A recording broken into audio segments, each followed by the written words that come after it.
মা যে বড় কৃপাময়ী, তার যদি কৃপা হয় দুঃখ জ্বালা মুছিয়ে দেবে, থাকবে না তোর কোনো ভয়।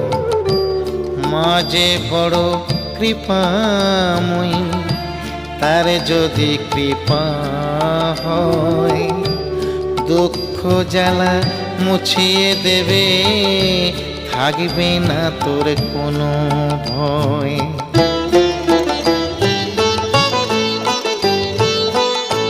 সকল সময় মাকে ডাকো, মার চরণে পড়ে থাকো। সকল সময় মাকে ডাকো, মার চরণে পড়ে থাকো। দিবানিশি রে